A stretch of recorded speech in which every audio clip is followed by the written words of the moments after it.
یہاں پر میں 3 وظیفے ایسے بتاؤں گا انشاءاللہ جو ٹاپ آف دا لسٹ 3 وظائف ہیں مصیبت اور پریشانی میں تکلیف دور کرنے کے لیے، سنت وظائف آپ صلی اللہ علیہ وسلم کی طرف سے تعلیم فرمائے ہوئے۔ آپ صلی اللہ علیہ وسلم نے ارشاد فرمایا کہ یونس علیہ السلام نے مچھلی کے پیٹ میں اپنے رب کو ان الفاظ کے ساتھ پکارا تھا، لا الہ الا انت سبحانک انی کنت من الظالمین۔ اور پھر آپ صلی اللہ علیہ وسلم نے فرمایا کہ جو کوئی شخص اپنے کسی بھی معاملے میں، کسی بھی پریشانی میں اس دعا کے ذریعے اللہ کی طرف متوجہ ہو، اللہ تعالیٰ اس کی دعا کو قبول فرما لیتا ہے۔ اور قرآن میں بھی آ گیا نا کذالک ننجی المؤمنین، اور کتنا بڑا فتویٰ آیا میرے بھائیوں، سورہ الصافات 143 144، فلولا انہ کان من المسبحین، اگر یونس ہمیں ان الفاظ میں ہماری تسبیح نہ کرتا، للبث فی بطنہ الی یوم یبعثون، تو مچھلی کے پیٹ میں قیامت تک مچھلی کے پیٹ میں رہتا اگر اس طرح نہ ہمیں پکارتا، اس کی قبر مچھلی کا پیٹ بن جاتی۔ یعنی یہ اتنا عطاب، اور وہ دور ہو گیا اس دعا سے، بہت بڑے اسماء اعظم میں سے ہے۔ تو یہ بہترین دعا، بہترین وظیفہ، اسماء اعظم میں سے بہترین چیز، اور سب سے بڑھ کر جو میں نے بات کی کہ بہترین استغفار، اللہ سے توبہ مانگنے کا بہترین ذریعہ۔ اور کس طریقے سے، اے اللہ تو پاک ہے نا، تجھ سے تو غلطی نہیں ہوگی، میں بندہ ہوں غلطی کروں گا، تو اللہ نے تو معاف کرنا ہے نا۔ بہترین دعا ہے واللہ، بہترین استغفار ہے۔ اور صحیح بخاری اور مسلم کی متفق علیہ حدیث ہے، جب آپ تشہد میں بیٹھو تو درود شریف کے بعد جو اپنے رب سے چاہو مانگو، اس میں یہ دعا بھی آپ اپنے اوپر لازم کریں۔ یہ اسماء اعظم میں سے ہے، اپنی دعاؤں میں اس دعا کو کریں۔ دعا کی قبولیت کے لیے یہ آپ سمجھیں اللہ تعالیٰ کی طرف سے کیٹلسٹ ہے۔ اسماء اعظم میں سے اللہ کے جو بڑے بڑے اسماء ہیں جن کے ذریعے دعا قبول ہوتی ہے، ٹاپ لسٹ جو اسماء اعظم میں سے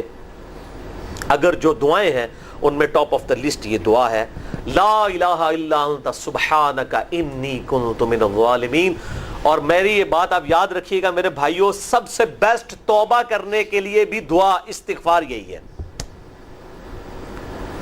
اس سے کوئی بہتر طریقہ ہو نہیں سکتا استغفار کا۔ سیدنا عبداللہ ابن مسعود رضی اللہ تعالیٰ عنہ کہتے ہیں کہ ایک دفعہ میں آپ صلی اللہ علیہ وسلم کی موجودگی میں نماز پڑھ رہا تھا، اور سیدنا ابو بکر اور عمر رضی اللہ تعالی عنہما وعلیہم السلام وہ بھی وہاں پہ موجود تھے۔ میں نماز کے جب یعنی کہ تشہد میں بیٹھا، میں نے اللہ کی حمد کی، التحیات للہ والصلوات والطیبات، اس کے بعد درود پڑھا، اور اس کے بعد میں نے دعا مانگنا شروع کی، تو آپ صلی اللہ علیہ وسلم نے ارشاد فرمایا، سل تعطا سل تعطا، مانگ تجھے دیا جائے گا، مانگ تجھے دیا جائے گا۔ یعنی جو درود شریف اور ذکر کے ذریعے متوجہ ہوتا ہے اللہ تعالیٰ اس کی دعا قبول کرتا ہے۔ اور پھر ابن مسعود ادھر ہی روایت کرتے ہیں، ساتھ ہی جامع ترمذی میں دوسری حدیث ہے صحیح سند کے ساتھ، کہ ایک شخص آیا، اس نے جو ہے وہ نماز کے دوران حمد و درود کے بغیر ڈائریکٹ اللہ سے مانگنا شروع کر دیا۔ تو جب وہ فارغ ہوا، آپ صلی اللہ علیہ وسلم نے اسے بلا کر کہا کہ سائل تو نے مانگنے میں جلدی کی، تجھے چاہیے کہ جب دعا مانگنے لگے پہلے اللہ کی حمد بیان کر، پھر مجھ پر درود پڑھ، اور پھر اللہ کی طرف متوجہ ہو۔ دوسرا وظیفہ، انس ابن مالک کہتے ہیں اور سعد ابن ابی وقاص کہتے ہیں رضی اللہ تعالی عنہما وعلیہم السلام کہ آپ صلی اللہ علیہ وسلم کو جب کبھی کوئی تکلیف یا پریشانی پہنچتی تو آپ صلی اللہ علیہ وآلہ وسلم ہمیشہ ان الفاظ میں اپنے رب کو پکارا کرتے ہیں، یا حی یا قیوم برحمتک استغیث، اے خود سے زندہ ہر چیز کو تھامنے والے، میں تیری رحمت کے ساتھ تیری مدد کا سوال کرتا ہوں۔ اب تیسرا وظیفہ جو ہے کمال وظیفہ، ابن عباس رضی اللہ تعالی عنہما کہتے ہیں وعلیہم السلام، وہ کہتے ہیں کہ سیدنا ابراہیم علیہ السلام کو جب آگ میں پھینک رہے تھے نا، تو ابراہیم علیہ السلام نے اس وقت کہا تھا، حسبنا اللہ ونعم الوکیل، ہم نے اللہ ہی پر بھروسہ کیا اور وہی بہتر کارساز ہے۔ اور تمہارے نبی صلی اللہ علیہ وسلم کو بھی جب مصیبت اور پریشانی آتی تھی وہ بھی پڑھا کرتے تھے، حسبنا اللہ ونعم الوکیل، ہم نے اللہ ہی پر بھروسہ کیا اور وہی بہتر کارساز ہے۔ اور یہ جو انہوں نے کہا کہ نبی صلی اللہ علیہ وسلم بھی یہ کہتے تھے، اس کا ذکر الحمدللہ قرآن میں بھی موجود ہے، اس سے بھی بڑھ کر سورہ آل عمران کی 173 نمبر آیت میں ہے کہ جب نبی صلی اللہ علیہ وسلم اور اہل ایمان کو یہ خبر پہنچی کہ کافر ان کے خلاف سازشیں کر رہے ہیں تو نبی اور اہل ایمان نے پکارا حسبنا اللہ و نعم الوکیل. تو حسبنا اللہ و نعم الوکیل قرآن کی آیت بھی ہے, اور یہ ہے وہ آیت, وظیفہ قرآن میں آیا ہوا ہے. یہ آل عمران 173 اور صحیح بخاری 4563. اور مجھے بڑا وجد آیا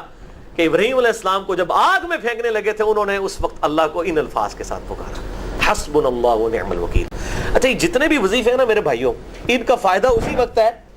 جب آپ کو ترجمہ بھی ان کا آتا ہوگا, ورنہ آپ روزانہ جتنی مرضی تسبیح کھینچتے رہے کوئی فرق نہیں پڑے گا. اس لیے میرا ایک پرسنل مشورہ ہے کہ جب بھی یہ وظیفے پڑھیں نا آپ, اردو ترجمہ بے شک آتا بھی ہونا, ایک دفعہ اپنی زبان میں اس کو ریپیٹ کریں. یعنی آپ پڑھیں حسبنا اللہ و نعم الوکیل, میں نے اللہ ہی پر بھروسہ کیا اور وہی بہتر کارساز ہے. آپ دیکھیں یہ صوت القرآن چینل میں جب وہ عربی چل رہی ہوتی ہے, جیسے ہی وہ مراج الدین خان کا ترجمہ شروع ہوتا ہے نا, کیسے کب کبھی طاری ہو جاتی ہے, کیونکہ ہماری زبان میں بات ہو رہی ہوتی ہے نا.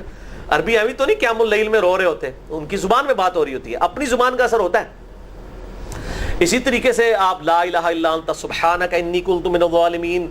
یا حسبنا اللہ و نعم الوکیل, یا حی یا قیوم برحمتک استغیث, جو بھی وظیفے پڑھیں نا, ایک دفعہ ان وظیفوں کو جب آپ الگ سے دعا مانگ رہے ہوں اس وقت اس کو آپ اپنی زبان میں بھی دہرائیں.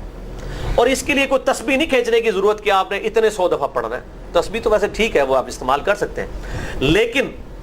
آپ چلتے پھرتے اٹھتے بیٹھتے ہر وقت جس حالت میں بھی, اور صحیح مسلم میں حدیث ہے کہ یہ جو وظائف ہیں ان کے لیے تو کوئی وضو بھی کیا, غسل بھی پروٹوکول نہیں ہے. اب عائشہ کہتی ہیں نبی صلی اللہ علیہ وسلم حالت جنابت میں بھی اللہ کو یاد کر لیا کرتے تھے. صحیح مسلم میں حدیث موجود ہے, جنابت والے چیپٹر میں, ہر حال میں اللہ کو یاد کرتے تھے. اور جو قرآن میں بھی دعائیں یا اذکار آئی ہیں نا, جب آپ حالت جنابت میں بھی اس کو کریں گے نا تو اس پہ قرآن کا حکم نہیں لگے گا. تو جامعہ ترمذی اور ابو داؤد میں جو حدیث ہے کہ حضرت علی کہتے ہیں نبی صلی اللہ علیہ وسلم کو حالت جنابت کے علاوہ کوئی اور حالت قرآن پڑھنے سے مانے نہیں ہوتی تھی, تو اس سے مراد قرآن کی تلاوت ہے. اگر قرآن کی دعائیں جیسے ہیں بسم اللہ الرحمن الرحیم, یہ بھی تو قرآن ہے, سبحان اللہ بھی تو قرآن ہے, الحمدللہ بھی تو, یہ اذکار جو ہے نا, جب آپ اذکار کی نیت سے پڑھ رہے ہوں گے پھر یہ قرآن نہیں شمار ہوں گے, ذکر شمار ہوں گے. اور اس کے لیے نہ وضو پروٹوکول ہے اور نہ غسل کا ہونا ضروری ہے, ہر حال میں اللہ کو یاد کریں.